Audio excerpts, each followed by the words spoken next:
It's raw, it's uncensored, it's live 24/7. It's chaoticradio.com. Sitting sideways, boys in the days. Sitting sideways, boys in the days. Sitting sideways, boys in the days.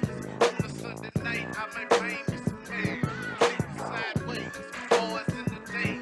Sitting sideways, boys in the days. Sitting sideways, boys in the days. House. On a Sunday night, I may bring Big me Pokey, some hair. Empire Wild, baby. It's the people's champ. I'm something like a bowler. The candy paint dripping out for the old school Impala. Oh, what's going on, everybody? This is the Cannabis Couch. We are here on Chaotic Radio, brought to you by the TerpHouse and Cheapest Hydro. So that's my man Paul Wall. He's going to be on the show probably next time he's here in Southern California. He's given us access to use all his music here on the show, so thank you. You'll be hearing that a lot more. He's got a lot of some dope-ass shit, you know, that can't be played on regular radio sometimes. So fuck yeah, we're going to play all his shit here on the show. So I'm by myself here for a little while until everybody else gets out of their stoner days and gets their fucking ass out of bed and gets over here, right? It's Cinco de Mayo. It's like Mike's running late. What's his name is running late. Everybody's running late. Danny Boom's not even coming in. He's like, oh, my wife's got me doing shit. I was like, yeah, motherfucker, Cinco de Mayo. Your wife's got you going out to dinner. Right. That's what your wife's got you doing. They're going over to TJ or Yeah, it's all good. Escondida or some shit. It's all good. Danny Boom's married, and if you're married, y'all know when your wife says something, the only two words you say are, yes, dear. That's right. Yes, dear. Yep, yes, dear. That's what we're going to do. I don't give a fuck how many plans I had. Yep, they're all canceled now. It's probably why I'm divorced. I didn't know those two words very well. Shit happens, I guess, right? But hey, I got two kids out of it, and they're awesome. And speaking of two kids, I actually didn't even mean to do that little interlude, but today's topic is going to be children and cannabis. The difference of when I was growing up and the difference now, because it's been quite a generation change. When I was growing up, we were dreaming about having weed shops and wouldn't it be cool? And now all of a sudden, all these kids are having weed shops. And now that I'm a dad, sometimes I don't really think it's all that cool. Yeah, I have an 11-year-old, and it's kind of weird how it worked out. I don't know if you want me to add. Yes, on I this. do, of course. Okay, so whenever I was growing up, my stepdad grew weed, sold weed, worked in it. But they always kept it hidden from me because this is like Tennessee 1980s. Oh, that's going to prison. Exactly. Yeah, that's not fucking around like slap on the wrist. Like, you're going to wait 10, 15 years, motherfucker. Right. Yeah. So, but it was also like a moral standpoint as well, because my mom was like grown up Southern Baptist. She raised us Southern Baptist. Oh, damn. Yeah. And I remember my stepdad had been in my room, me and my sister's room, talking with my mom, and I went over to my bed to read a book after they left, and there's this huge bag of fucking green right under my pillow, and I take it to my mom, and I'm like, what's this? I already know what it is, but I'm just testing her. I'm like, what's this? And she's like, oh, that's like oregano or something. I don't know how it got under your pillow. Yeah, she just totally denied it, it's dude. buds of oregano. Yeah. But now with like an 11-year-old, like I won't take him out with friends that I know that are gonna smoke. Right. You know, and if they start smoking, then I just kind of pull him to the side and distract him somewhere else. And maybe because that's my upbringing. No, yeah, I feel you. It's a little bit different with me and my kids. Since you brought that up, it's actually kind of a good thing. Okay, so I was a bong maker for most of my kid's life when he was a young infant, and that's when his mom and I were together. So he was around it a lot. And at 3 years old, he knew what a bong was. He knew what it was used for. He knew his daddy made them. You know what I mean? That's just kind of how it went. And it like now he sees, sometimes I'll accidentally leave my rig out or something like that, because it's just sitting on my nightstand. I don't think about tucking it away sometimes, because I'm just running in and out. So he'll see it. And I got to give it to him, man. He's 10 years old, and the kid just kind of knows, I guess just because I've had talks with him and whatnot. But he'll just see it, and he just kind of writes it off. And now he says like, oh, it's daddy's medicine. You know, that's what daddy does so he doesn't kill people. You know, and it's true. You know, that's what I do. I don't kill people and get all upset. You know, it helps calm me down and all that kind of BS. And I also have a stomach issue. So recreational use is not killing people, and medical use is my stomach issue. The fact that sometimes I can't eat food and can't hold it down, and marijuana very much helps out with the nausea and gives me an appetite. It's probably why I'm so skinny.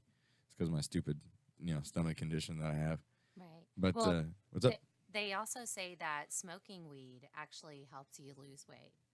Oh yeah, no, most definitely. But if I don't smoke weed, I can't eat. Right. Like, you know what I mean? So, like, I even think to myself, like, well, if I don't smoke, I can't eat. I'm really gonna get skinny if I'm not eating. You know, so I might as well just smoke, and so I can go ahead and put a bunch of food away. You know. Right. But okay, so back to the kids, right? So my children know what marijuana is, and they know that their dad's involved in the industry and things like that. And I've made the joke on the show before that my ex-wife has said, "What are you gonna do when the kids start smoking pot?" And I said, "Well, I'm gonna make sure they smoke good pot." And it is jokingly, and that is also true that when my children are old enough to smoke marijuana, I'll make sure that they're educated in the subject and that they know what's going on. Right. But again, the key words there are old enough, because they must be old enough. When I was growing up and when you were growing up, everyone really got high in high school. And I think that's kind of be more of a readily available thing, especially here in California, because some more people's parents are going to have it. And when you're stoned, some of these people, your kids are going to come in there and pinch your sacks, and you're not going to know it. They're going to be sitting there pinching it all day, and you're just going to be thinking you got stoned and smoked it, and now your kids are going to be pinching your shit all day long. It's kind of like drinking, right? Yeah, you know what I mean? You go in there and you just, Wait, did I drink that beer? No, there was more beer in there. You know what what- happened? you know what my son's going to hate is I don't drink beer, right? I only drink really good liquor. And I mean Ew. really good liquor. Like the bottle I have right now, I got some McKellen and I got some Crown Royal Monarch, right? Something they don't even really make anymore. Actually, they don't make it anymore. And I mark my bottles every time. Nice. So, like, they may have a bunch of dots going down the side, but I know, like, if my level is under a spot where there's no dot, then somebody went in my bottle, because every time I'm done, I go put it back. I hit a little mark on it, like, all right, that's where it was. Right, unless they learn how to mark it like you mark it. No doubt my kid's smart. Kids are freaking genius like that. They're so insane. No doubt he's smart. He is a smart little smart ass like that, and he probably would. But at least it'll make him think. You know what I mean? Right. Like, he'll be like, fuck. And kids, he's going to drink a couple. He's going to take a couple of shots of that good stuff or get some scotch one day when I'm not there and put it back. Yeah, sure. But luckily, he's going to be a kid. He's going to get fucked up, and he's not going to remember to mark my bottle. Mm. You know what I mean? He's just going to put it back like, yeah, I feel good. And I'm going to go in there and be like, you little shit. I know you had a glass. it's moved, But I think that's going to happen a lot more with kids and marijuana. Now, when I use the word kids, I'm not talking necessarily about a 10-year-old. I'm talking about teenagers. You know what I mean? The ones that are going to be able to subconsciously, or not subconsciously, consciously know to go in and pinch their parents' sacks and, how to hide it and things like that. Because, I mean, let's all face it. We all did that. My mom used to pinch my sacks, but, everybody else, I heard their, oh, my dad gave me some weed, or my dad got some good bud back in the day, and he'd give us up enough to roll one up or whatever. And so I do think that that's going to be happening, and a lot more parents too are just like, oh, well, it's not that harmful. It's weed. That's just, it doesn't matter if my kid smokes a joint here and there. And well, it really does, because there's a lot of things that I wish I wouldn't have been smoking weed for when I was a kid, because I probably would have got to have a little bit better of experience. I might have learned something a little bit better, like, might pay attention to school a little bit more. Because most of the time I wasn't, really thinking about schoolwork. I was thinking about other shit, and I was kind of stoned and spacing off into, nothing world. And so I think kids need to be like separated from it. I think 64 is going to do a good thing with that, but also I think it's really big thing on parents nowadays, because you're going to have these new stoners, right? And these new stoners are going to be like those 15 and 16-year-old kids sneaking their daddy's scotch.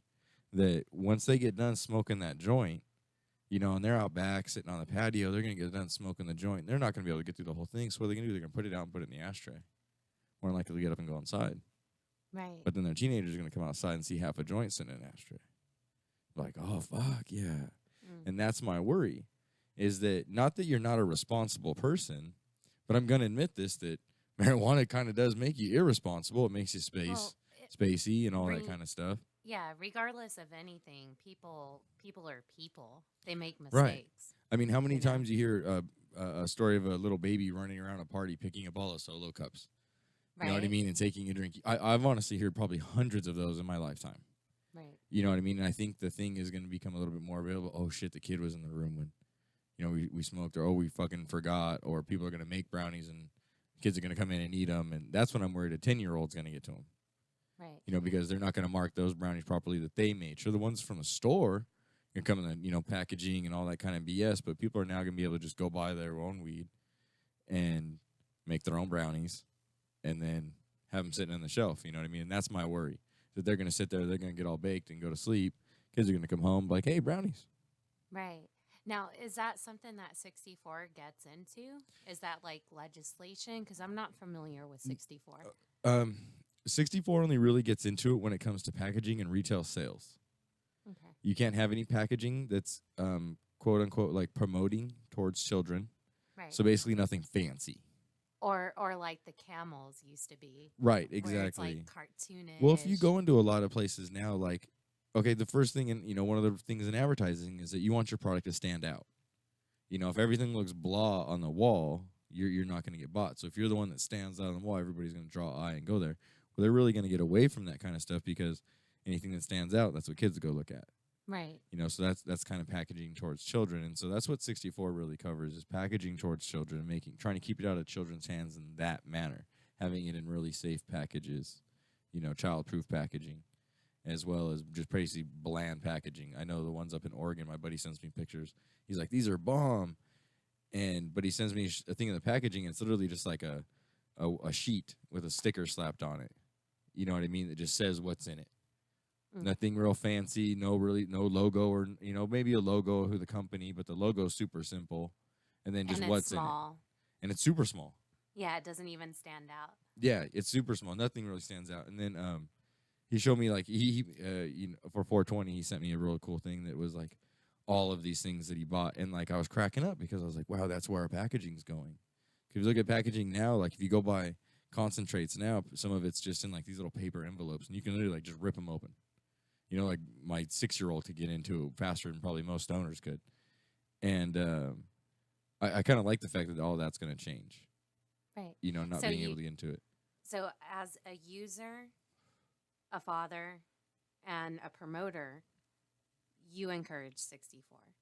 I encourage parts of 64. Okay. Which parts do you discourage? I discourage the parts where all the licensing that they're going to come up with, I haven't gotten completely into it yet. I've just kind of browsed over it because it was a lot, but there's something like 16 different licenses that they're coming up with. Oh, wow.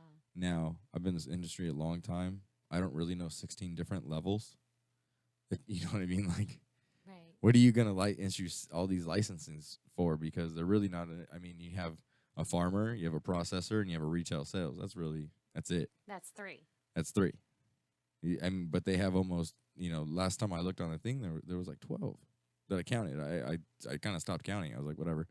But yeah, there's a lot of back talk in it as well. I don't like the fact that they limited people to only 6 plants, and it's not 6 mature plants and 6 immature plants. It's just 6 plants. So if you have 6 little babies and 6 bigger ones that are, flowering, you're 6 over your limit. Which is kind of BS, and I don't really agree with that. But wow. There are a lot of good things in it too, you know, like packaging towards children. I do agree in the licensing. I don't agree with so many licenses, but I do agree with the licensing. I do agree with the fact that product's going to be tested. It's not going to have mold.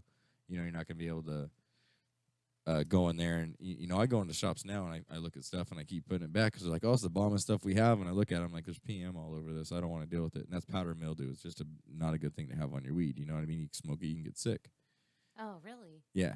See, I'm like I support smokers, but I don't smoke myself.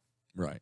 Yeah. I mean, I did in high school, like at the end of high school and a little into college, but it always made me like paranoid. So I quit smoking. I know every time we're in the lobby and we're rolling one up, you're always like, Walking in there It like, oh, smells so good. good. It smells so good. But do not get me to smoke because then I'll just be like in the corner like this. Like, I'm gonna make. regardless if it's sativa Remember or that? whatever. Remember that deal I made Mike? I'll make that deal with you. No. Yeah.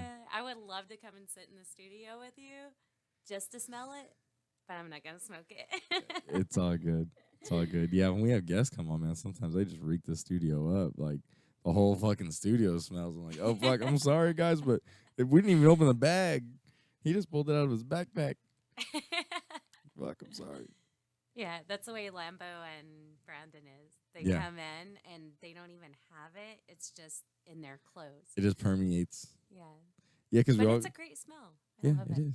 I mean, you know, I wish that they would make the essence of cannabis like cologne. You know what I mean? I would totally wear that. Oh, I would. It's all Because natural.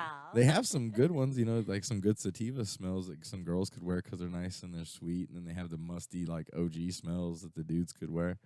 See, look, 64. I'm a marketing genius, motherfuckers. Wow. I'm a marketing Maybe we should have genius. kept that quiet. I'm a marketing genius. That's all right. It's all right. It's on the internet, so now I actually have parts rights. So I just have to actually go make it, and then I have proof of concept, and then I own the rights. So it's all good. I'll just go make proof of concept. Fuck all you Awesome. people. You I know, love it. I'll make it. I'll make it. It's you know what? Honestly, I got too much on my plate. You want to take it? You want to go make a thing? That's cool. Just give me some free bottles. I don't even know how to do that. I could probably find somebody that could. Like I know people that make perfume. You know what I mean? But honestly, I don't know if I'd want to waste all that bud because you gotta use a lot of that shit in order to make the perfume. Right. And how would that work? Like you spray it on yourself? It'd just be like cologne. Wouldn't have It any THC or anything, and it'd just be the essence. It'd be the smell. I see. Okay. Like a flower, you know, you're not spraying pollen all over yourself, but the pollen is what smells. You know what I mean? Right. So it just, you know, same concept. They just take it and put it in that control form. I don't know exactly how that's done. Didn't go to school for that one. Couldn't pay attention. I have no clue. Yeah, I couldn't have paid attention that long. All right, but back to kids and cannabis. And the thing is that I think 64 is putting in some good things. Putting in some good guidelines for people to have to follow. But I also think that parents are going to have a heightened level of awareness when it comes to their children and what they're having out. And people are now going to have, you know, a little bit more parties where people are coming over and you're not going to really get that drunk. You know, I know parties changed in Washington and Oregon. People are coming over and they're just kind of all sitting around getting high. And yeah, it's a different atmosphere, and I'm sure they're not as rowdy and as loud and everything. But I'm also sure that just like every party, that there's shit left over sitting on the coffee table or the bar or sitting around, you know what I mean? And everybody's got kids. I remember waking up, you know, after my parents having some people over and seeing alcohol left out and whatnot, just because, you know, you're drunk, you want to go to bed, or you want to go fuck, and you definitely don't want to get up and go clean after you go fuck. So, you know, you're just down. You're just like, fuck it, you know, we'll clean it up in the morning. I mean, hey, who here has not fucking, like, made that, you know, throwing a party and be like, oh, I'll just clean it up in the morning. Right. You know? And then it's like 2 days later. Exactly, you know, or everything doesn't get picked up, or you find something like, or you think you do a good job cleaning up, but you're all fucking hungover, and 2 days later you keep finding shit. You're like, God damn, I thought I picked all this up. Right. Like, you're really drunk if you set this shit down right here, you know, like behind the garden gnome and in the fern. You know, you can find some weird shit like that. You know what I mean? It falls over the bed in the Right, corner. you It's know what I behind mean? the door. But now think about it. Instead of spilt beers, you're gonna have spilt bongs. yeah. Oh man, it's gonna smell. This smell nasty too. I'd rather have a spilt beer than a spilt bong. Bong smell gross. Bong smell really gross. Bob Doyle was telling us to just use terps and Coke. Terps and Coke. Now, is that a good mixture? I'm not sure. Like, Well, I don't know. Coca-Cola? I've never. Yeah, Coca-Cola. That's what he's talking about, Bob. Yeah, Coca-Cola, right, Bob? Maybe add some Jack Daniels in that. I mean, shit. I don't know if you could dab Coke. I think that would turn into a really bad situation. Like dabbing cocaine.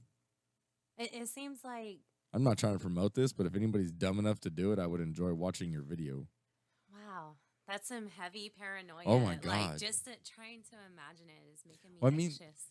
Okay, I've grown up. You know, I've had some fun in my life. I'm not gonna say I haven't done Cocoa Puffs one too many times. So I can understand, like, you can smoke it, you know what I mean, when you put it on a lighter and everything like that. So I guess you could probably end up dabbing cocaine. I would definitely not, suggest it. But again, if you're going to do it, I'm going to watch your video just because I want to see what happens. And Bob, I do agree with you to just use terps. But at the same aspect, terps don't get me where I want to be. I have been smoking marijuana and cannabis and dabs. I've been smoking dabs since they pretty much first came out. I've been smoking cannabis since I was 14. So just using terps doesn't really get me where I want to be. Everybody does those low temp dabs so they can do the terps and all that shit. And I am not that person. Give me a glob and a nice medium temp and I'm going for it. It could taste half-ass. I don't even care. I'm doing it for effect and onward and upward. You know what I mean? But I do agree. Terps are awesome. Terps and Coke. Well, I've never tried that combination, but more power to you. Because if that works for you, I'm fucking down. One day maybe cocaine will, be legal enough for you to not care and be able to go buy cocaine out of a store too. Never know. Look how it is in Holland. They're very tolerant to everything, and their kids are very much made aware of what's going on, and they have less people going for those hardcore drugs because of the programs that they have. And, they try to get people off, and then they educate the kids and really show them, like, hey, this is what it takes. This is what it takes to get off. This is how hard it actually is to do. This isn't a fun thing. It's an in-the-moment thing, but over your lifetime, these are very hard things to kick, and it's not good. I think we need more of an education like that here in America. And I think we're going for that, too, especially with cannabis reform and recreational use. Things are becoming more accepted. And I'm not saying that we need to make heroin legal or cocaine legal or any of that, but we do need to have a better tolerance and better policies on it. That way we can help out. Right. Stop demonizing. Stop. Right. Stop all that, It's. Well, because it's like I'm not promoting it, but you shouldn't have to be sending people to jail. Or right. Over something that can be helped. Right. Like, I understand if you murder somebody, like, that's one thing, you know what I mean? But if you're doing heroin, like, there's a lot of people that have come off of heroin and cocaine and meth and yada, yada, shit and fuck that turn into really good people. You know what I mean? They come off, they've realized the bad things that they've done, or even if they haven't done a lot of bad things, just realize that, it's been hard to get where they're, to get where they were, and they put themselves in a bad situation, so they use that and they fight harder to be able to overcome their stuff. Oh, is Mike finally here? Yeah, Mike's finally here. Yeah. Let me catch him up on something. Yeah, you do your thing. Yeah. If I you got want to it. do any promotions or anything. All right, I got you. I got a couple of shout outs I got to do anyways here. Yeah. I'll get you right now. Definitely. Thank you for having me on the first part. Hi, Mike. Thank you for being on. I really like it. I got to have you come in here and sit down one day. I'm not like Lambo. I won't piss you off. I swear. I won't send you storming out. We'll have a nice, fun conversation about growing up with weed. Actually, when you get out of there, love Lambo. when you get out of there, get your ass in here if you feel like it. Let's keep talking about weed. I like Okay. your stories because you grew up around it too, so that's a good thing. I like that. Definitely. All right. Give us like 5 seconds. 5, 4, 3, 2. Just do your see? shout Knocked her outs. up. Okay. All right. So I do want to do a couple of shout outs. First one being to the TerpHouse. They put me on the air. They allowed me to get on here with all my friends and talk shop, talk shit, and just have a lot of fun. Which thank you very much, Carl. I know you guys are working hard to get the TerpHouse brand going strong and build it the correct way, which isn't always the easiest thing. So thank you guys very much for all the hard work that you do for the industry, and thank you very much for putting me on the air. I really appreciate it. And also, I have a shout out to Cheapest Hydro. They are our 420 sponsor, but on Friday we don't get 420, so they're still our sponsor. Want to shout them out there to Cheapest Hydro. If you mention the Cannabis Couch at Cheapest Hydro, you get a buy one, or you get a buy two get one free if you get a micro jungle juice with purchase of a Bloom and Grow from Advanced Nutrients while supplies last. And to find Cheapest Hydro, it's Cheapest Hydro at Cheapest Hydro on Instagram, Cheapest Hydro on Facebook, cheapesthydro.com, and you can also email them at cheapesthydro@yahoo.com. If you would like to get a hold of them and have any grow questions or any questions about their products, I'm sure they'd be more than happy to answer them. You can call them at 951-341-9223.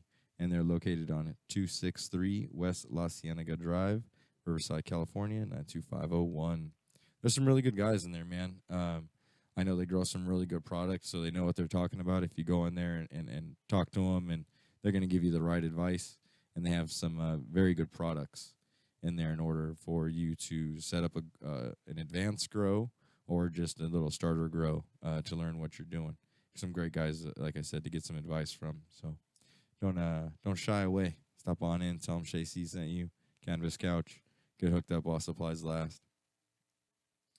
But back to talking about kids and cannabis. And when I was a kid, cannabis was really around my circle. A lot of my family was in the cannabis industry before it was a cannabis industry, when it was a black market. That's just kind of how they did their thing. It's just what I grew up in. And it was never wrong in my family. It was never looked at as a bad stigmata. It was just kind of like, make sure you do your shit, because this is a business. You can't ever really treat this as, oh, ha, I sit around and get high. You have to really know. You have to know your shit. So I was brought up in a different aspect of it. So the whole time that I was growing up and my friends were getting high and everything, I had already been taught by my parents, by both my parents, that you can get as high as you want, but handle your shit. And I always got good grades. I was a scholar athlete. You know, I had a fun time in high school too. I did my partying. But I really think that now, like I said, parents are going to have to be way more vigilant and just a lot more on top of it, because kids are going to want more access to it. Just like cigarettes, you know, back in the day, every kid wanted to smoke cigarettes when it was kind of becoming cool. And just because cannabis became recreational, it's getting that another wave of cool. And cannabis has always gotten that wave of, if you smoke cannabis, you know, you're going to be cool. You're in with the in crowd, because, I mean, let's face it, every in crowd in high school when I was growing up smoked cannabis. You know, everybody cool smoked cannabis.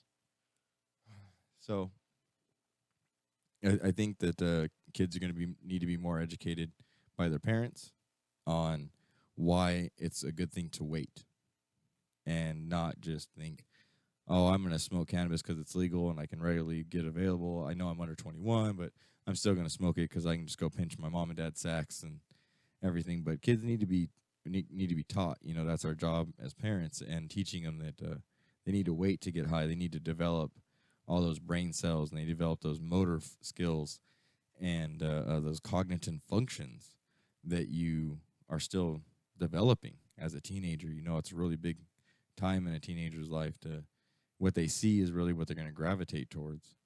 And I saw a lot of cannabis, and so I gravitated towards that, and I was lucky enough to have a family that could give me a good education in it and teach me about it, so I wasn't a dumbass wallet. And I saw a lot of my friends make mistakes, and which was a bummer, and I knew better because I'd been taught. And I believe a lot more parents are going to need to teach their kids in the same aspect, like, hey, you know what, it's okay to smoke cannabis when you're 21 and when you're old enough, and when you know you can handle your shit, and when you have your responsibilities in order.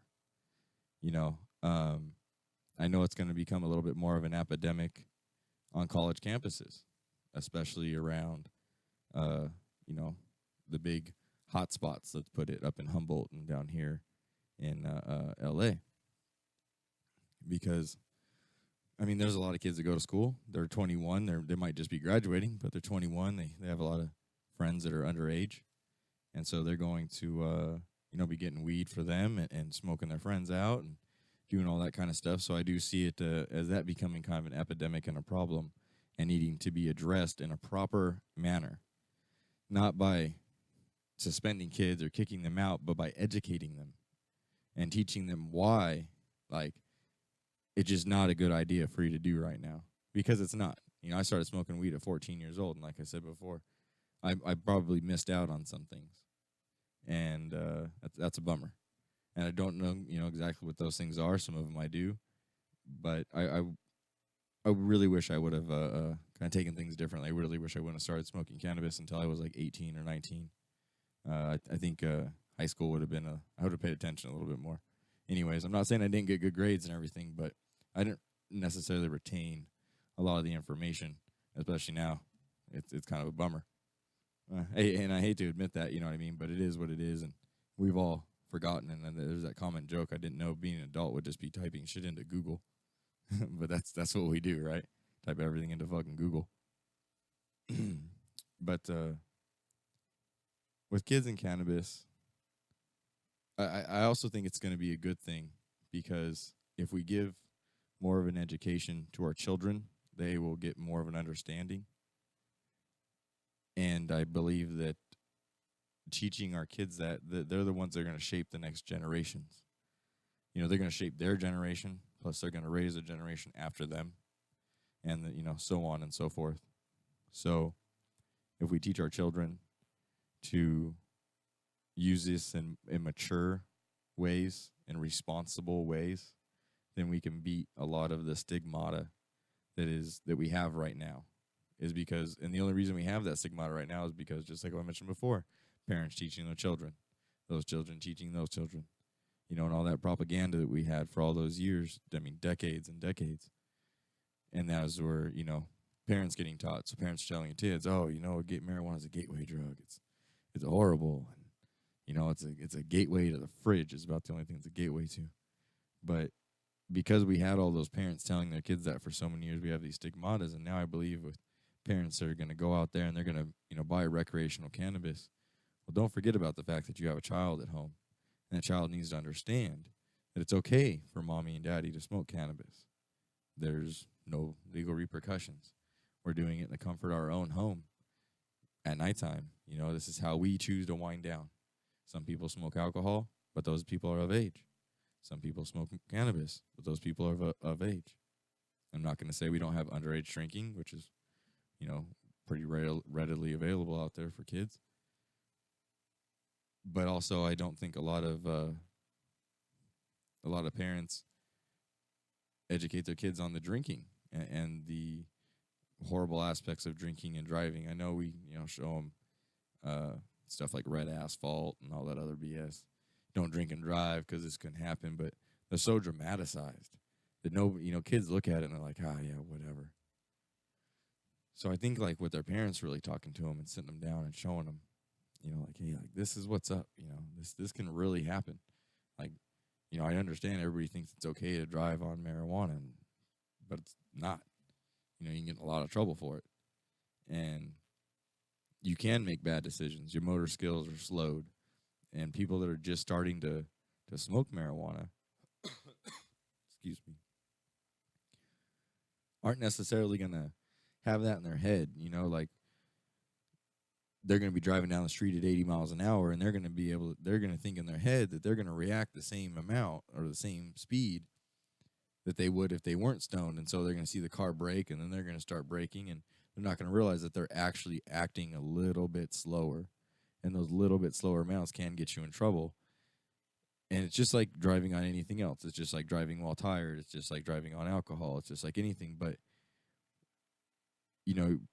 more people are going to start doing it, and they're not going to be so aware of what's happening around them. And that's kind of a bummer, because people have been smoking for a long time. You're aware of what's happening around you. You've been high in cars, and so you kind of, I hate to say this, but you're kind of used to it. You can drive and do it. You can operate it all at one time. But I've seen some people making some dumb mistakes. I saw some guy driving down the street 2 days ago, and I could tell he's driving with his knee, and he was sitting there trying to light a joint as he's driving down the street. And he's like kind of swerving, and I'm just like, dude, that's how you get pulled over. That's what gives a bad name. That's just not a good thing.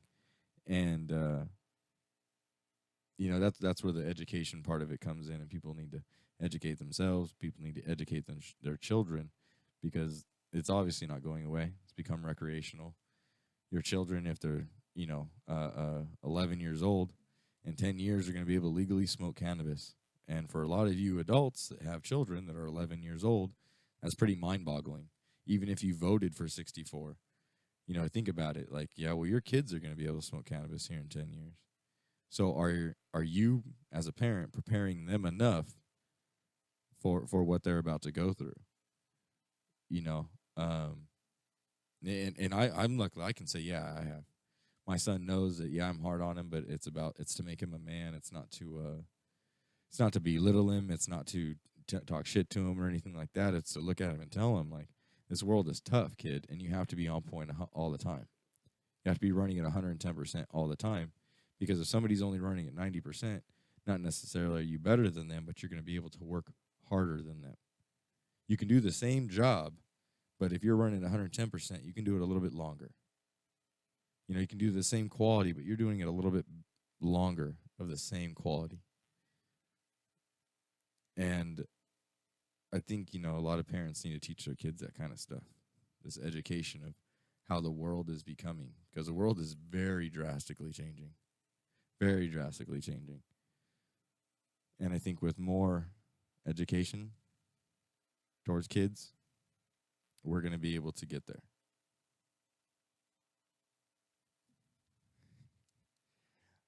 Bob Doyle is cracking me the fuck up over here.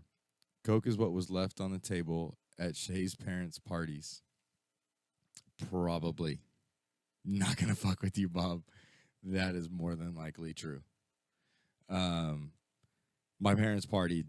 You know, my dad was a hash smuggler. He had his fun in life. My mom did what she did, and she had her fun in life too. So, and I can't say that Coke hasn't been left over in my parties, my own personal parties on the table when I've been done. So, you know, that is what it is. But also when you look at it, like, I don't want my kids growing up like that. You know, I try to very much keep my stuff away.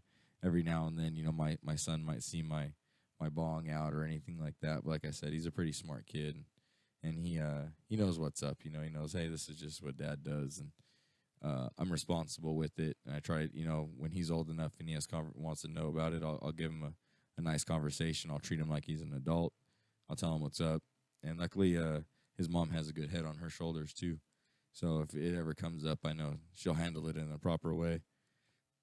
So I'm not really, you know, worried about that. But I see a lot of people out there, and I am worried about it, especially because the stoner mentality, let's call it the Spacolis, for people that are as old as I am or older, is now like the really cool outlook or really cool like dynamic in our culture today, which is kind of a pain in the ass because that's not it, you know, and I don't want my kids to look at it and be like, oh, it's cool to be a stoner. No, it's not cool to be a stoner. Like, you know, don't get me wrong, I've had some really cool friends and done some really cool stuff, but it wasn't because I was a stoner. It was just because everybody collectively smoked weed. It wasn't like, oh, it's because we smoke weed, we do all this. No, just because everybody collectively smoked weed and we had fun together. And I think that whole stoner mentality needs to kind of be swept away, put underneath the rug. You know, I understand it's cool, but you can also be professional in the same aspect. And if we show our children that you can be professional, you can do what you have to do, still get up every morning and pay the bills, put food on the table, that's where our kids are really going to see the positive outlook and the positive impact that marijuana does have, because they're going to be able to see, like, hey, look at, my parents used to drink, you know, maybe even a glass of wine or two or whatever, but, you know, you can just see it, like, you know, wake up in the morning, you're not hungover. No, I mean, unless you're smoking a lot of herb, you're not really waking up with, like, a weed hangover, and a weed hangover is just feeling really fucking tired. You know, I don't really get, like, angry or have headaches or can't look at the light, you know, after I, you know, smoke a bunch of herb. But definitely feel like that after I, you know, drink some alcohol or something like that, you know, which is kind of bullshit. That's legal and it makes you feel like shit, but herb, you know, isn't. Yeah. Losing my girl engineer and getting my boy engineer. I like Rachel though. Rachel's a cool engineer. Mike doesn't talk very much. He can't hear me right now. Yeah, I'm talking to you, bro. Hey. What's happening? Nice for you to join us. Yes. How's it going, everybody? It's going good over here. It's going good? It's going good over here, bro. Look, you made it just in time for break. Yeah, you like that? Yeah, I planned it perfectly, didn't Dude, you're like the boss. Always shows up on break time. Can work your ass off for 4 fucking hours. The second you sit down for 15 minutes, the boss always rolls up. That's Mike. That's how I roll. That's Mike. He just wishes he was the boss. Yup. I'm telling Yo, you. Sorry. So you want to go to break? Let me load up something here for you. Let's see what's going on. we're doing Paul Wall. Anything you can find Paul Wall funny to send us out on. Okay. Does so she have anything set up on the pole wall? We got side? sitting sideways. All right. Let me pull up something. Go ahead and Go ahead and keep talking. Yeah, It's go talk ahead. radio. Yeah, it's talk. what we get to do. yeah. Talk. Where's everybody tonight? This day. Danny Boom is a dad and a husband. So Okay. so he has his responsibilities that way. Cinco de Mayo, you know, his wife probably want to go out or something, which gotta take care of that fam, bro. Of course. Gotta take care of that fam. Frank is on his way here. He should be here pretty quick. Okay. Good. So he'll be back right after break then. Hopefully. All right. So we got something lined up here. Let's see what we got. Hopefully it's not the same song you guys played already. We played Sitting Sideways last time. All right. Let's see what we got. Yeah. All right, well, we're going to get to break here, everybody. I know y'all probably sick of hearing my voice about this one. We're going to come back. We're going to have a little bit more shit to talk to. Hopefully, I'll have another co-host here. He's got some interesting stories about growing up around weed as well. So keep it tuned in to Chaotic Radio and the Cannabis motherfucking Couch. Be right back. Somebody lied. If you ain't riding, swing.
Check it. We rolling trees and smoking. No, just smoking and smoking and smoking. That's what we do here on the Cannabis Couch. It's a wonderful part about my job. I get to get high for a motherfucking living. Man, my job sucks. Yeah, I couldn't live that way, man. It's horrible. Horrible. It's just horrible, right? Horrible. Like I meet my homies and like, you want to smoke weed? I'm like, yeah. And I go somewhere else, you want to smoke weed? Yeah. Just keep smoking weed everywhere I go. Man, that's a hard knock life right there. Bro, yeah, it sucks. It's like, I gotta admit, dude, sometimes I get really fucked up. Poor bastard. I left the Hitman coffee shop on Tuesday, dude. I was fucked up. I was like 30 dabs deep. Goddamn. I was fucked up, dude. Hey, just put it this way, bro. This is what's comedy. All right, this is how awesome this fucking place is. I showed up, with like a gram to smoke. I figured, if I smoke a gram in a day, I just smoke too much. I just smoke too much dabs. I should not be smoking anymore. Dude, I showed up with fucking like a gram of wax. I didn't even smoke my fucking wax, and I left with 2.5 grams of wax. What the hell? Yeah, that's what I'm saying, right? Like and I took dabs all day. Like people would just show up and they'd be like, "Oh, check it out," they press a bunch of rosin and be like, "Oh, here, try this. Oh, here, try this. Oh, here, try." I was fucked up, bro. It was awesome. It was awesome. Awesome. It was awesome, bro. And tonight, let's go ahead and I'm gonna do this right now. We're gonna give a fucking huge shout out to Mr. D-Rec. It is his motherfucking birthday today. I will see you later on, bro, at your birthday party, Hitman Coffee Shop. Everything badass seems to now happen at the Hitman Coffee Shop. So if you haven't been there, you haven't, shit, get the fuck down there. Have some fun. It's $20 a day to be able to sit there for hours and hours and hours and talk to some of the biggest people in the game and fucking get smoked out and play pool and press rosin and fucking hit some of the coolest pieces around. You know what I mean? And so it's fucking awesome, man. And you know what? I want to encourage everybody that's actually a hater to please show up and go in there and check it out, because I got in a little argument today with somebody on Instagram about the fact that I posted up a picture of somebody and they started talking shit about my homie's company, and I just basically told them, like, well, where's your fucking opinion come from? Because one, everything you're hearing is hearsay, and then he told me that the piece I posted up was a shitty design and it didn't hit very well. And then I know for a fact he hasn't hit it because it's only at the Hitman Coffee Shop. And I know he hasn't been there. So my question to him was, how the fuck do you know how it hits?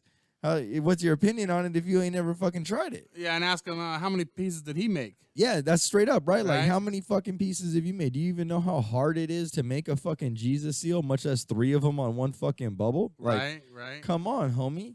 It's so easy to talk shit about somebody else's work, but they don't know what the work put into it. Dude, motherfucking keyboard warriors, bro. Like, yeah, fuck, right? I got a couple haters. I put a thing up on Instagram today that was like, I love haters, and truthfully, I do. Because you guys fuel my fire every day, because some of the shit that comes out of your mouth is so uneducated. And it is so fucking funny to hear you guys talk about shit you know nothing about. You hear this person talk, or you hear that person talk, or you hear hearsay from, this person or that person, and what the fuck ever. If you don't hear it out of the goddamn horse's mouth, it's all hearsay. Don't fucking believe it. Right. You know what I mean? Well, you know how you know it's true? I heard it on fake news. Yeah. Right? That's Yeah. how I know it's true. That's how I know it's true.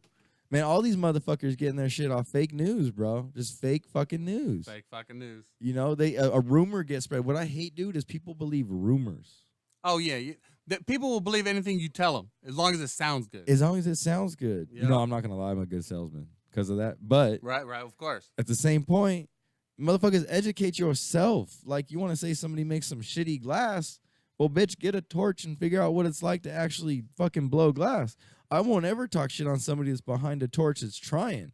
I will do nothing but tell you, hey, man, I would love to help you. I'd love to help you do your seals better. I'd love to help you do, this better or that better. I'm not going to start talking glass. But I would love to help those people. You know what I mean? I'm not trying to talk shit. Like, yes, some of you do need to get better. Yeah. But I'm encouraging you to get better. I'm not saying stop the game. But at least they're trying. They're trying. At least they're trying. They try, man. They go out there, they get burnt. And that's the biggest thing in the game, man. If you're a glass blower and you get burnt every day and you get back behind your torch, that is the most mentally challenging thing. Because you're like, I'm in pain, but I still got to work. Right. I'm around heat. And everybody knows, like, once you get burned and then you're around more heat, that burn is just fucking on fire. Well, and not to mention that, you're scared to even do certain things, too. You're afraid to get burned again. Well, and you got to drop that whole mental aspect of it. Like, Yeah. fuck it. I'm going to get burned. This shit's going to happen, But I encourage those people to get out there, man. If you're a young glass blower and you're trying, fucking get out there and do it. And if you got a hater on you telling you that you got a bad design, I can guarantee you that motherfucker doesn't own a torch. Right. You know what I mean? Because there's no really any bad designs. There may be a bunch of replicated motherfucking designs out there, but if it's a replicated design, it obviously works. Yeah. You got to You know? you got to take what works and improve it to you what works for you. That's right. And for people to be on the internet talking shit, you know, especially on companies that are really out there striving, making advances in our industry, like fuck off. Well, think about. Let me put it in a different term. I know you're talking about cannabis and glass and stuff. Let me put it in another term. People talk shit about movies all the time, right? Movies all the time suck this, Everybody's suck a that. critic. Everybody's, but they have no idea how much work and time and effort goes into putting together a movie. How many people are involved? How many this and that Right. and this and this. And then you're asking them, oh, that's shit. I could do better. Okay, do one. Oh, I don't got time. Because you don't fucking know how to do it. No, they don't got time. They don't got resources. They don't got money. They ain't got They nothing. ain't got people. I mean, even you watch a B movie. Yeah. You know what I mean? Like, yeah, they may not be shot with the best fucking cameras and they may not be done correctly, but those people got out there and fucking tried. Yeah. And a lot of these people, you see, like, Drew Barrymore started doing commercials when she was a fucking kid. Yep. You know, it's about not giving up. You know, I've been called, somebody called me today. They're like, oh, you just fucking ride people's coattails. Well, bitch, how the fuck do you think everybody makes in this goddamn business? You look up to your buddies that are bigger and you tell, hey, motherfucker, I need some help. You know what I mean? Ain't Let's nothing do this. original, man. Ain't nothing original. You know what I mean? Ain't nothing. Yeah, fucking that sucks. Ain't nothing original because there's so many people already doing so much Right. shit. You know what I mean? And I ain't gonna say I've ridden people's coattails, but have I looked at my friends and said, hey, motherfucker, I need your help. You can give me help. Let's do this. Hell yeah. Yeah, you don't go up to a hobo and ask that, do you? No, fuck no. Right? You go to the successful people and ask That's that shit. right. And everybody's saying, you want to ride people's coattails. Well, motherfucker, I got a radio show. What the fuck you do? That's right. Tell them. You know what I mean? They're like, oh, I'm in the weed business. I this, I that. Bitch, I make one phone call and get more fucking packs than you can fucking get in a fucking year. I can get it with a phone call. He's in the smoking weed business is what he is. Yeah. I think, you know, and I love this, man. This motherfucker sitting here telling me how he's like, oh, I make my own wax. Man, keep making your own fucking poison. Motherfucker thinks he knows wax. When I fucking worked with this homie, man, he knew shit. He knew shit about marijuana. He knew shit about everything. And now, like, you know, you got people coming up trying to talk shit like they fucking know something because they've been doing this for a couple of years. Anybody tells me they've been in this business for a long time and anything under 10 years comes out their mouth, shut the fuck up. Right? You know what I mean? Like, I ain't trying to be a dick, and I'm all about positive attitude and everything. Yeah, I can really hear the positivity. Oh, yeah, voice right no. now. But on the same aspect, man, y'all fucking haters, get up and fucking do something with your life. You know why you can hate on me? It's because you can see me. And you wouldn't have been able to see me if I wasn't doing something with my motherfucking self. Yeah, that's some true shit right there. You know what's up? Yeah. I'm right here. You know what I mean? You want to talk shit to me? Go ahead. You want to give me some thumbs down on fucking YouTube? Go ahead. Because guess what? My next show's better, and I got 10 people watching me. And I love every single one of you motherfuckers watching me. Don't think I don't. Y'all some badass motherfuckers listening to me talk shit. If you ever want to come on here and talk shit, you down here in Rancho, fucking hit me up. We can come on here and talk some shit. I love this shit. Right? Dude, my job rules. I don't know. It's hot as hell in here, though, dude. Dude, it is. I'm What's up, dude? dying. Can we get a fucking AC Yeah, or something? I'm gonna turn on something. Give me a minute. Can we get Dutchy to... Yeah, I'm fucking dying. I'm fucking dying too, man. Oh, It's wow. fucking closed Let me ass go room. turn on some AC and shit. Hold All on. right, dude.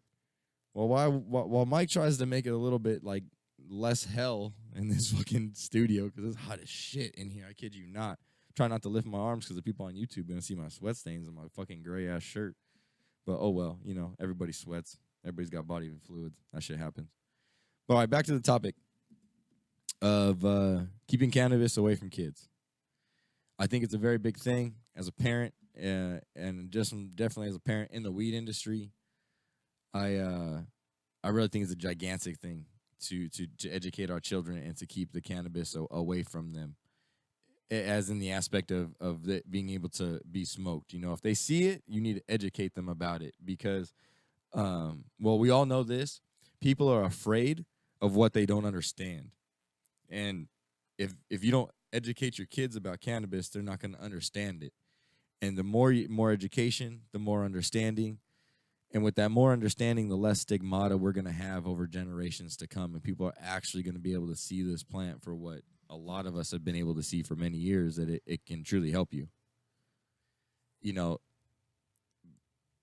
it sucks that money in the 30s, money won because hemp was so readily available and could be basically super cropped. Let's put it that way. You know, you can grow 6 acres of hemp in like 6 fucking months and it produces enough fiber that it's like doing a bunch of trees and those things take fucking 10, 20 years to grow. So I mean, it really sucks that back in the day when all the people that own the forests and own those big fields, where all the trees were, they won. They came in, they got hemp outlawed, and in turn marijuana went with it. And one of the ways that they helped get hemp outlawed was by creating the stigmata of marijuana. Because if you got rid of marijuana, well, hemp was just kind of a byproduct. They could just kind of shove that away. So that's why they kind of brought marijuana to the forefront. And that's why, Kissinger was this is just a horrible, horrible drug. And it's the worst drug in the world and all this kind of BS. But yet, even at that point, the United States still had control of opiate fields and coca fields and shit like that all over the world. So, yeah, marijuana was a horrible drug because they weren't figuring out how to make fucking money off of it. Yeah, it always comes down to the money, dude. Always comes down to the money. And it does, and that's one thing that we're gonna have to learn now. We all know that. Don't get me wrong. We know that there's millions of dollars. There's probably a cool $1 billion or $2 billion floating around this market here just in California. Of money that's that's called untraced. Yeah. Right. And so we all know there's money in the game and everything like that. But the bad thing is that we've never been able to use it because our banking system, if you go put it in there and they even can suspect it's from illegal purposes, they seize all your shit. So you can't necessarily fight the big boys because you can't bring all your funds to the table. And then when you bring all your funds to the table, you got the IRS being like, hey, where'd you get all that money? Yeah, everybody wants to know where you got that money. Yeah, you know what I mean? Like, hey, you got money. Well, where's that? So that is what that is, you know what I mean? It's a bummer that money went out like that because then we had all this stigmata, and now all of our children, they see the stigmata still kind of put out there. I know the guy right now is really trying to come at it and say that marijuana is this horrible, horrible fucking drug. We're like, fuck off, dude. It's really not. It's not a horrible fucking drug. It's a good medicine, and it's a good recreational drug. Excuse me, I've spent some time with my kids, and I think the little fucker gave me a cough, man. Uh-oh. Well, you got Ebola and shit? Man, Ebola, fuck, dude. Ebola. You got fucking Ebola. Well, what is going on right now? Is the flu going on right now? No, flu's over. What? Flu's over, man. What is going around right now? I don't know. I just got like a sore throat. Like, I don't really know what it's all about. I just got a sore throat. It kind of sucks. Because a couple people were sick just a couple weeks ago. I don't know what's going on. You know what, dude? They're trying to kill us. They're trying to kill us because Yeah. all the cannabis talk. That's why. They're like, you know what? They're like, look, if we blanket this area, and we'll see how many people die. Yeah, it's like the Umbrella Corporation that we were talking about. Bro, you don't even understand. They're already in the weed game too. Oh, I know. They're already hardcore in the weed game, dude. Oh, so check this out. This is one thing I really want to bring up. So now that the federal government has told Indians on their reservations, and I hate to put it that way because we took their fucking land, but Indians on their reservations, that's their land. You know what I mean? We took their fucking land. Yeah. So, fuck, they should be able to do whatever they want on their land, right? So, the federal government came out and said that if you're in a state where it's legal or recreational, we will not come after you. It's your land. If you want to do it, you're good to go. So, this one casino had to shut down.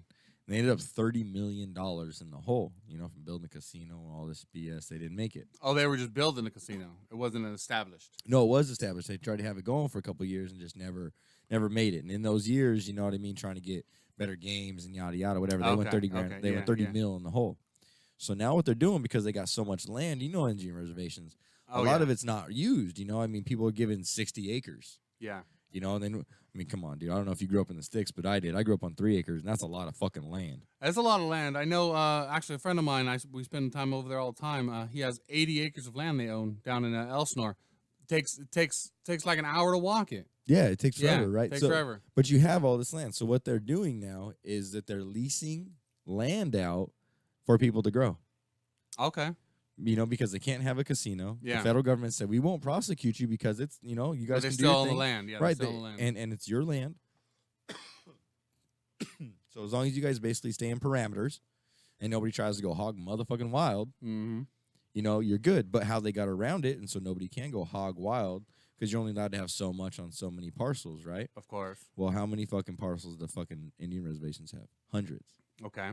So they're like, okay, so you can grow here, you can go here, you can go here, you can go here, you can go here, you can go here. So each one's just getting leased out to a different person. So now they're having, 50, 60 parcels rented out of people growing, super cropping. That's a lot of fucking herb that's going to come about, Oh, yeah. And it's kind of I kind of see that as a cool thing because shit, they should. I got a lot of friends that live on Indian reservations. And when they heard that, they're like, fuck yeah. They started planting, putting them up in their backyard. They're like, why? Because federal law, and that's the trippy thing. They're saying as long as it's medically legal, you can do it. Okay. But you can follow federal law. So federal law says anything over 100 plants is a felony. So I know so many people out there, dude, doing 99 plants. No shit. Just throwing up 99 plants. And they're like, nope, it's not 100. And you said we could grow. And it's a lot as long as it's medical use. Yeah. And they all got, they got the Rex and everything sitting there. So they're like, what are you going to do? And I'm just like, man, that's fucking ingenious. Yeah. But why not? You know what I mean? Like, a lot of these people need it. Yeah. Yeah. Well, yeah, a lot of people need it. I mean, that's a whole nother thing. Yeah. And then the reservation, unfortunately, a lot of reservations are poor. The ones that got casinos and stuff, they do help out other reservations, but a lot of reservations are real poor. And so now these real poor reservations, they couldn't afford to build casinos. They couldn't afford to go that route. Shit, now you got to do is lease out some land to some motherfucker. Right? Because, I mean, what are they doing with the land anyway? They're going to take care of it. You know Yeah. what I mean? The guy you lease it to, he's going to want to go till it. He's going to want to go take care of all the soil and make it like he wants it. So you literally just throw up a fence, or you probably don't even have to do that. Well, you want to throw up a fence because, I mean, people will come and tear up your shit. No, but see, that's the thing, bro. You don't fuck around on a res, bro. No, you don't. But, I mean, you don't fuck around in the cemetery either. And people go and destroy headstones all the time, too. I spent a lot of time on reservations. Like, I got some good friends that live on the res. You know I what spend mean? a lot of time in the casino, and I always lose all my money. Right, yeah. See, and then thank you. Because that's pays for some of my vacations, bro. If you lose See? money at Saboba, thank you. Because you've sent me to Big Bear many times. Well, hey, I mean, I'm a poker player. I set the poker table, so That's right. a lot of the money goes to the other players.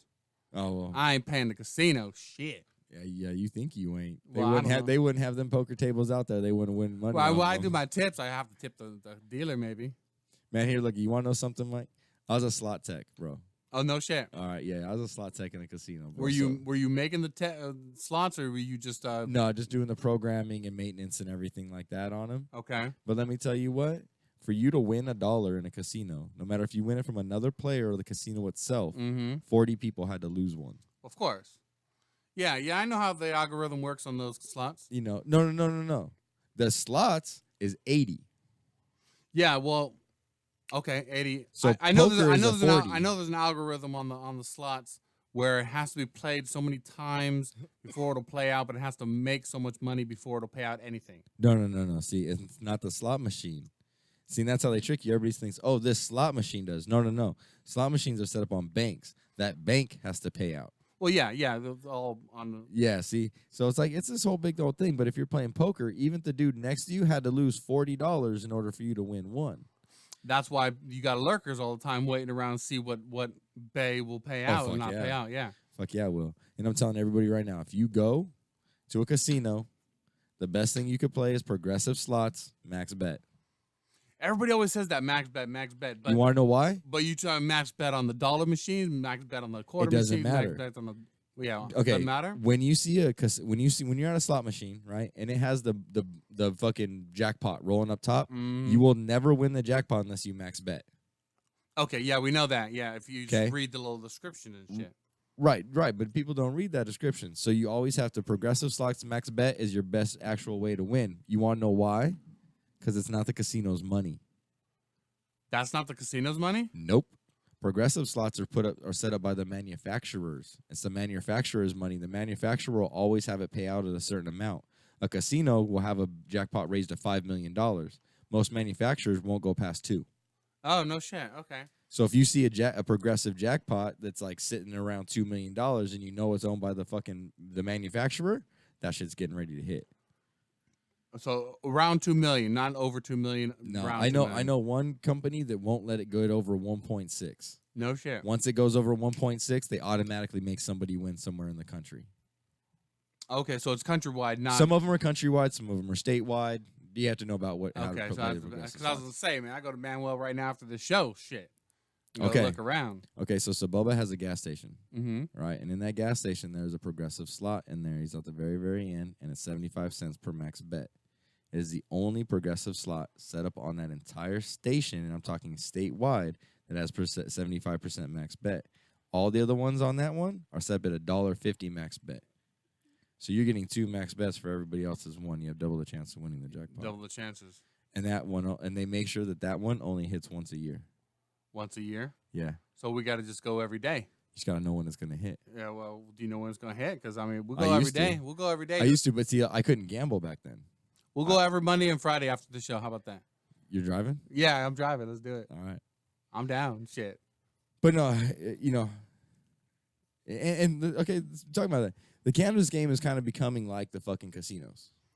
Okay. And it's kind of funny that we went there because I was thinking about that earlier, is that the house is always going to win, right? And now the house is going to be the retail business, right?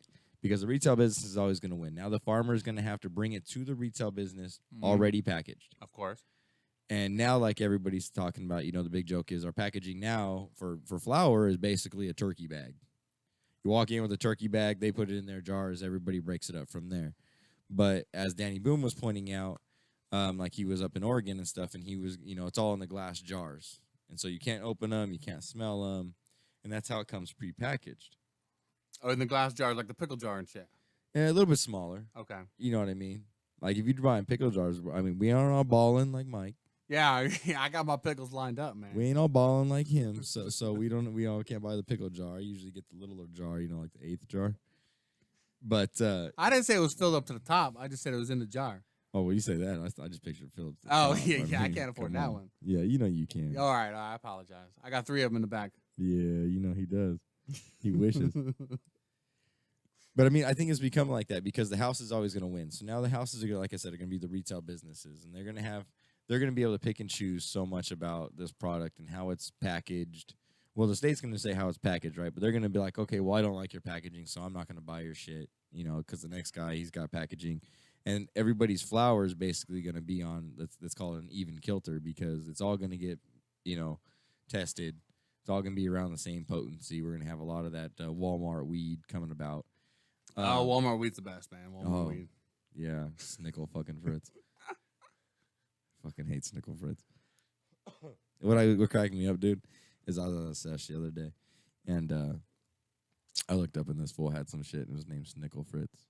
His name was? No, the name of the weed was. Oh, no shit. He named it Snickle Fritz. Which Snickle Fritz is from Pineapple Express. If anybody doesn't know, he goes, ha ha ha, this motherfucker doesn't get pineapple smash, he gets the Snickle Fritz. Yeah. Snickle Fritz was actually supposed to be like an okay strain of marijuana until that joke came about. And then everybody's like, fuck it, Snickle Fritz is all the bad shit, right? Even then, it was still like some good cron. It just wasn't good as the other stuff. Of course. So, but now to like call your shit Snickle Fritz, it's kind of fucked up because now it's just like a joke. And this fool had it called Snickle Fritz, and the jar was full too. The other ones around it were like empty, but that jar of Snickle Fritz was full. I was like, man, change the name, and that shit's gonna sell, bro. Everybody get caught up on the name, dude. Everybody gets caught up on the name. Everybody's caught up on the name. Oh, and that's another thing I want to bring up about kids too, and everything is that so many names are gonna change of our strains. We got birthday cake and wedding cake and lemon cake. Shout out Jungle Boys because I just named off your strains, but. There's a lot of other things out there that are I don't know. Charlotte's Web had to change its name up there in Colorado because it apparently marketed to children. Well, yeah, Charlotte's Web from the old kids book, whatever. Yeah, Web, yeah, but see, there was a little girl named Charlotte, and she had I believe it was a nerve disease or a nerve something. Something was wrong with her. She had seizures and things like that. I'm not going to say I knew exactly what was wrong because I don't. But I do know this part of the story was that her mother started really looking into CBDs and, alternative medicine because the other stuff wasn't working. Her daughter was still having a lot of seizures every day and whatnot. And I mean, I'm a parent, and if I saw my kid having seizures every day, I don't care what the fuck I have to do. If you told me climb the top of that mountain because that's where your kid's fucking cure is, my ass is climbing that mountain. Oh, yeah. We do anything for our Yeah, kids, I'm man. doing anything, And so this mom she was like, fuck it, fuck the law. I'm going to take care of my kid. And so she started working with growers, and they came up with a strain called Charlotte's Web. And it was, the first real big CBD strain that was out there. It's pretty much one of the most popular, except for Harlequin. But Charlotte's Web I actually like it a little bit more. I think it tastes better than Harlequin. CBD strains don't really taste the best, but Charlotte's Web tastes okay. They did a really good job breeding that particular strain. Shout out to you guys up there in Colorado for that one. But so a lot of that stuff is going to get renamed. And it's a shame because Charlotte's Web wasn't named to go after children. Charlotte's Web was named to be like, hey, look at like, it's named after Charlotte. You know what I mean? It was kind of just like, and since it was an homage to her, you know what I mean? Because unfortunately, you know, she does have that disease and she may not live to be a teenager or she may not even live to be able to be an adult, you know? So it was kind of cool to be able, you know, in 20 years, people will be like, well, why is it called Charlotte's Web? I'm like, well, this is why, you know, and this is the story behind it. In honor of her. In honor of her, yeah, you know, and it's kind of a bummer in that sense that we have to change that because, you know, I think that should be around. She was the reason that a lot of this came about. You know, you see all those things on Facebook where people are giving their kids CBD drops. Well, she was one of the first kids to get that. You know, she's one of the first kids for her parents just like, fuck them. I'm taking care of them. Yeah. Whatever I can put in my kid's body to make it better, I'm going to make it better. These man-made shit isn't working. Let's go with some holistic shit. And it worked. And then, you know, now you see so many more parents, you know, you see little kids that are like, you know, beating themselves up just because they're having these crazy seizures and give some CBD oil. And 5 minutes later, they're walking around like, hey, what's up? Yeah, I know. I've seen that shit. It's crazy, dude. It's crazy. You know, and I think that that's a good thing.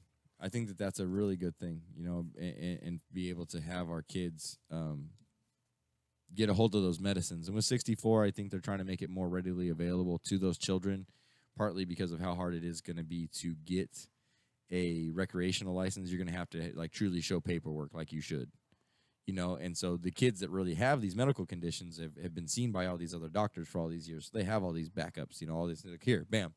You know, it's not just the parents saying this is what my kids go through. It's other documents, you know, another doctor documenting it. This is what the kid is going through. This is, you know, the hard times. And then this is, you know, the change in it when they started, you know, having cannabis and everything. So I think that's a really good thing, a little bit more research. And I think that's a good thing about our kids is doing that. Yeah. We're going to go ahead and take a break here. I believe it'll be our last break for the day, and then we'll be getting out of here. So everybody stay tuned in here on Kaotic Radio with the Cannabis Couch. I am Shay C. I got nothing but love for y'all. Be back in a few minutes. I like the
Oh, cause I'm so motherfucking high. I'm due to get high. Dude, to get high, you're gonna be fucking stoned. I'm driving home. Yeah, you can drive. I'm stating that right now before we go out. But I love Frank. Don't get me wrong. I love Frank to death. He is my homie. I will take him to any event I can. And if you're watching on YouTube right now, you're watching him flip me the fucking bird because he knows what I'm gonna say. This motherfucker gets stoned and gets stuck on stupid. We were leaving High Times Cannabis Cup, and I got mad at you. I shouldn't have, but I was a little bit hungry. I was hangry. You were like, smoke this blunt, bro. Yeah, I got you a little bit fucked up. Right? Non-stop. I'm I'm a lightweight. Yeah, that was my fault, right? We leave Cannabis Cup, and I shit you not, he was driving like 10 miles an hour, 15 miles an hour down the road. And I was like, dude, you got to speed the fuck up. Like, we're leaving Cannabis Cup, bro. Like, we're going to get fucking pulled over. This is not fucking cool. But we made it home. We made it home safe, too. I mean, hey, he's a safe driver when he's high. I'll give him that. He's a fucking safe driver. I'm a courteous driver. He's always a courteous driver. He's super courteous when he's high, though, because he's like, that car's right there. I'm like, bro, it's like 20 feet away. He's like, but it's right there. Yeah. Like, bro, it's over there, though. Watch me on some medibles, bro. Fucking cars are coming after me. I'm just taking your keys. It's crazy. If this motherfucker eats edibles, I'm like, give me your keys. Yeah, but you drive like a race car driver, dude. Like, I'm going to be too stoned to fucking be in this car. I do. Yeah. I'm such a lightweight. Let me tell you about the first time I got stoned. Oh, please. And driving. Oh, please. So I exit the freeway, and I'm riding with this dude that got me fucking stoned out of my head. A motorcycle or car? It's a car. Okay. But it is standard. Stick shift for those people that are young. That is a standard is actually a stick shift. Right. And so it's this red Saturn, and we stop off. Those things are fast. Oh, so fast. I love that car. Made out of plastic and got dual cam. Quick car. Yeah. So I get off the freeway. We stop and get gas. We go over to this empty parking lot and we smoke some weed. And I am such a lightweight. I can fucking sit here and drink beer all day. I know. But get me some weed and I'm going up the wrong fucking ramp. Damn. He's like, what are you doing? You're going onto the freeway the wrong way. I'm getting you some weed. Horrible. No. Yep. You have your little nap in bed in there. I'm just gonna give you some weed and like go to bed. Yeah, I'll probably read cartoons all day. That's the thing. Read like, cartoons. All right. As Shay was like arguing with me, like, dude, speed up. You know, you're driving like a fucking idiot. Okay, all right. Yeah, I'm still here. Okay, he was telling me we were debating this. Everyone has their tolerance level with marijuana. It's just like alcohol. You have your some people are, 2 beers and they're done. You know. Mine's 60 dabs. 60 dabs. This guy is Wait, weed. What is 60 dabs though? Okay, like I take a dab, right? And my dab is generally twice the size of everybody else's. And I could probably, in a day, no shit, like today, I probably smoked a gram of wax already. No shit. See, a gram of wax for me, I'm good for the whole day. You know, I'm good until, it's good 5 hours, and then, A gram of wax will last most people a week. Wow. If I'm sitting around, I'll smoke that shit. Just boom, boom, boom, boom, boom, and be gone. Like, oh fuck, I smoked all my wax. Yeah, I took like one really good hit of wax. Yeah. Threw up. Oh slept, damn! Yeah, you took way for too much. 30 minutes. Woke up with the giggles. I gotcha. Yeah. And hungry. Yeah, so you can't overdose on weed, but you can definitely have a reaction to it, to where it's almost like an overdose, because you're not necessarily taking. Well, I guess you are. You're taking too much in that your body can't handle, and that is an overdose. But your body doesn't overdose on marijuana like it does other things. Like I throw up sometimes too when I take too big of a rip, but I also have a stomach condition. I just write it off to that. But I've seen people like take really big hits and then like throw up, either because they inhaled the smoke. Some people swallow the smoke too. If you take too big of a hit, you don't realize it, but your body will naturally swallow it because your lungs run out of room, and that's why a lot of people throw up. Is because they go to burp up the smoke, and then that opens your esophagus, and everything is just like, oh well, we're just all gonna come out with you. So that's like a bad thing. Don't swallow. Don't swallow it. That's right. Be quiet. Spit, Frank don't needs to be swallow. quiet. Okay. I've been gone. You don't swallow smoke. Good girls always swallow. Oh shit. They do. So what were you guys? I missed the whole show. What were you guys talking about today? I missed it. I'm gonna have to rewatch it. You are gonna have to rewatch it. No, the topic today was cannabis and children and education to keep cannabis away from kids, because I feel now that a lot more parents are going to have it out, so a lot more kids are going to have access to it, and I think it's a good thing to teach kids the education on why it's important to wait to smoke marijuana. Yeah. To not smoke it when you're 14 like I did, because I have dyslexia and it's hard for me to read and shit like that now. Like, don't get me wrong, I can fucking read, but sometimes I got to reread stuff because I don't comprehend it or anything like that. And that's because I was smoking weed at the point in time when I was supposed to be learning that. And You're so developing. I was developing, so I didn't develop all of that. Don't get me wrong, you give me a fucking math problem, I'm gonna fucking fuck your math problem up. But reading it and comprehending reading sometimes is a little bit more difficult for me. 692 times 12. Go ahead. What? Math problems. You just fucked me up. Dude, all I know is Right. 420, and I missed it. What did you say? 692 times 12? That's right. You we have- heard. Why'd you gotta Calculator. throw the 2 in there? You just fucked me up with the 2. Math problems, man. You You said know, math problems. 690. It All right, probably would've before been we a- lose our viewership, no, I'm just. He's all getting the I want to. calculator and shit. I want to Fuck jump that, I in want on to this. know. All right, calculators, call in if you know the answer. 909-360-8330 The math wait. problem was for the math problem. 692 times 12. that was Stoners, it. call in. Stoners, yeah, call in. Fuck you all. Better hurry up. I'm doing it right now. Yeah, yeah. But all jokes aside, one of the smartest people I ever met was this girl, and one of my best friends in high school, and her mom would smoke pot to get rid of morning sickness. She never smoked pot herself. She was just like, no, I'm not going to do that. Mhm. But her mom did. And it didn't really mess with her development because she was freaking smart. I was born with THC in my blood. My mom was taking hash rips on the way to the hospital to have me. So I know I was born with THC in my blood. And by no means am I an idiot. I'm just not the most book smart person in the world. You know, like, I'm book smart. I can read, and I know a lot about history and stuff like that because I did pay attention in school as much as I sometimes say I didn't. I mean, I did pay attention. I did absorb that information.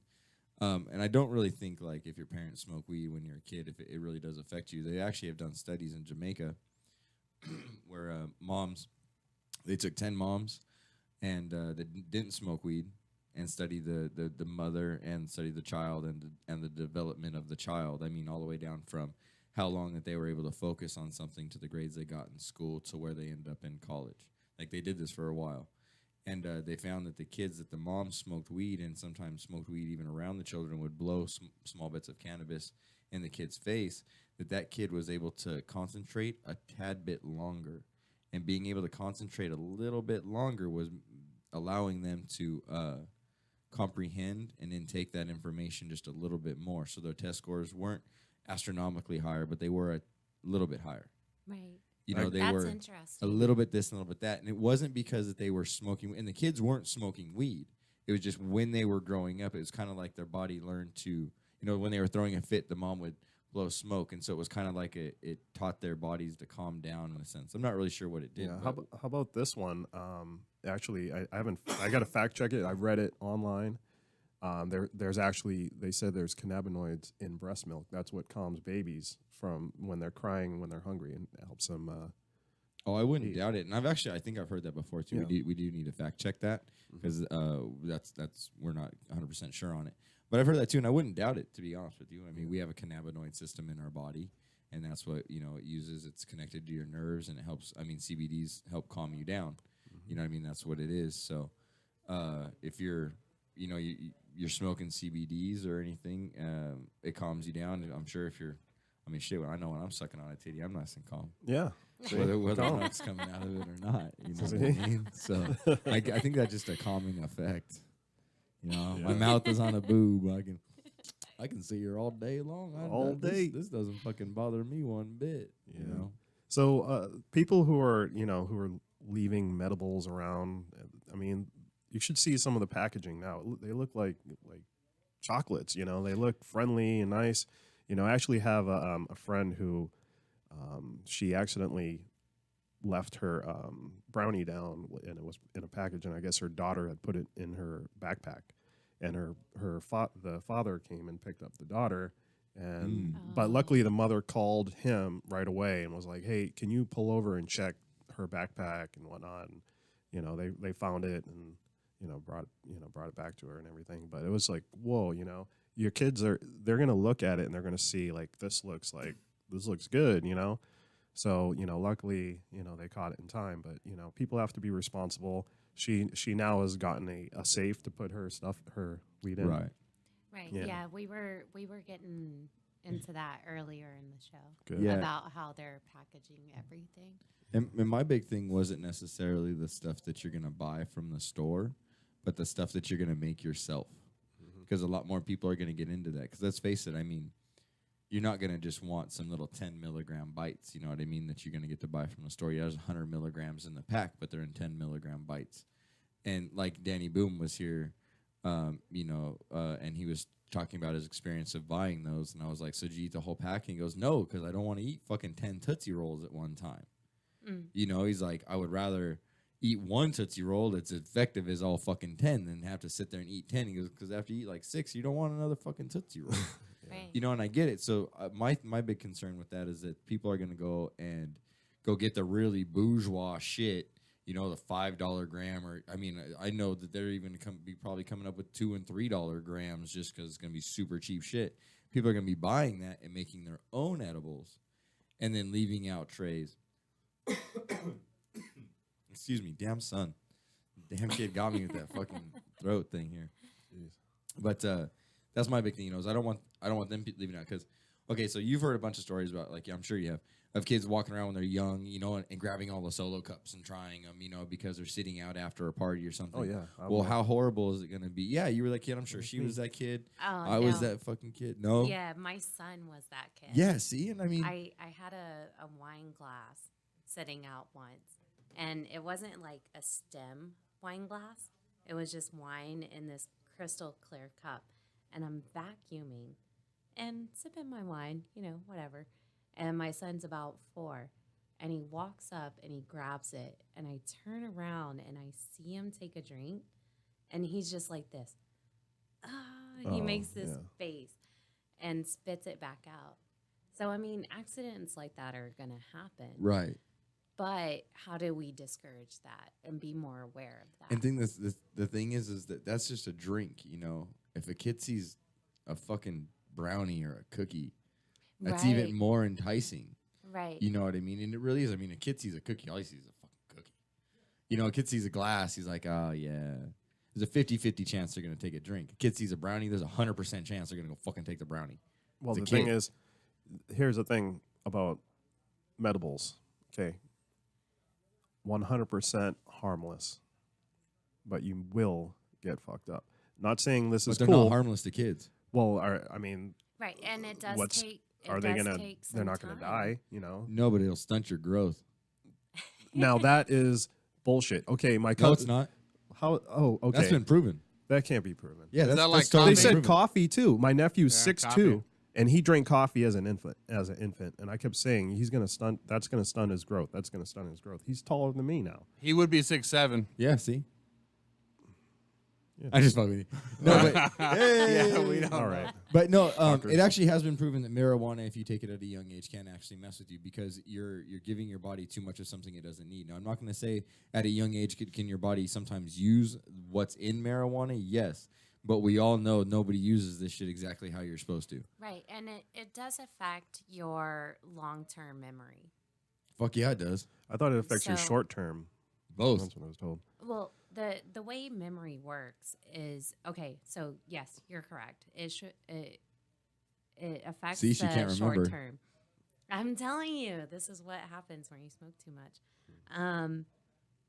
It does affect your short term, but your long term memory is directly affected by your short term memory. If you can't remember what happened 5 minutes ago, how can you remember that 2 hours later? Yeah. And your memory is funny because when you remember something, you're actually not remembering the time it happened. You're remembering the last time you remembered it. That's weird. I actually remember like conversations I've had months ago, but I can't remember things that happened maybe 15 minutes ago. It's like, what the hell? Yeah, So memory's a weird. fickle thing, isn't it? Yeah, Yeah. memory. Oh, memories I'm glad I forgot some of them.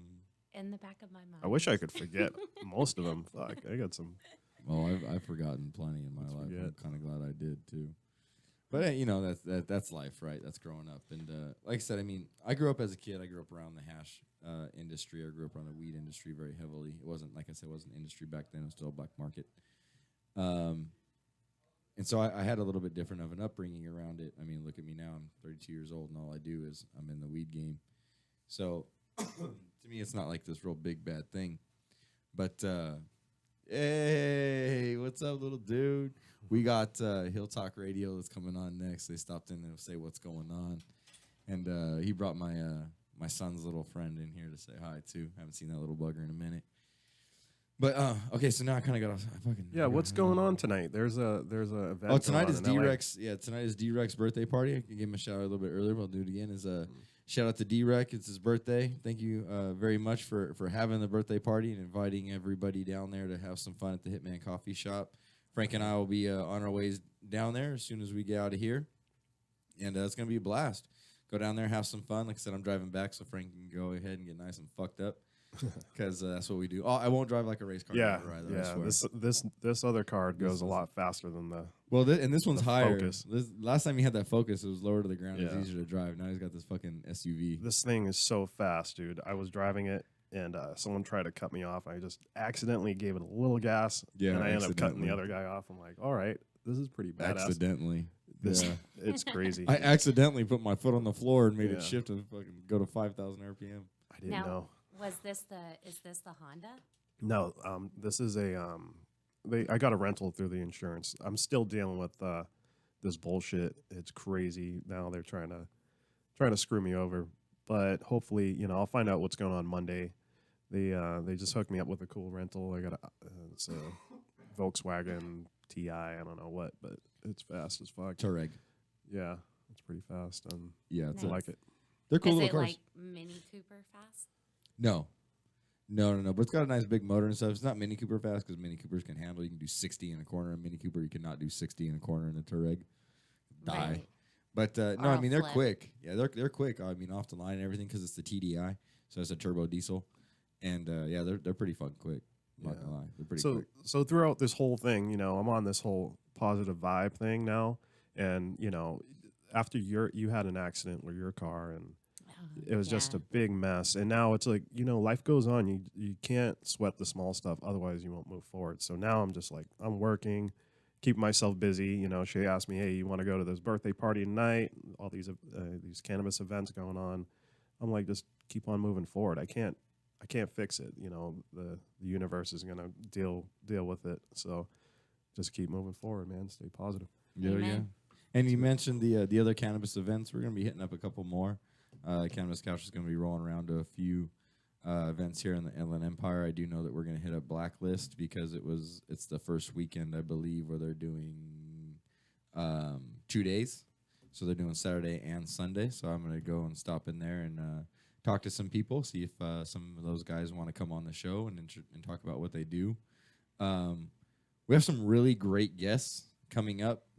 I've been working really hard to reach out to the correct people and get some awesome people on this show to really give us an education about different aspects of everything that's going on. I have some LED lighting systems that are going to be coming on.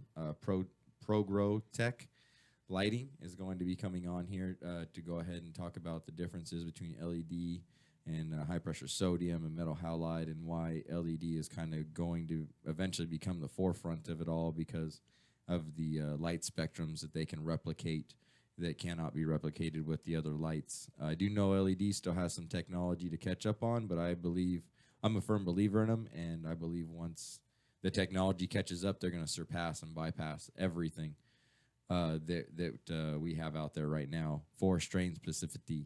I will say that there are some strains that still need to be grown under high pressure sodiums and things like that because they need, that, and that's how that they were bred.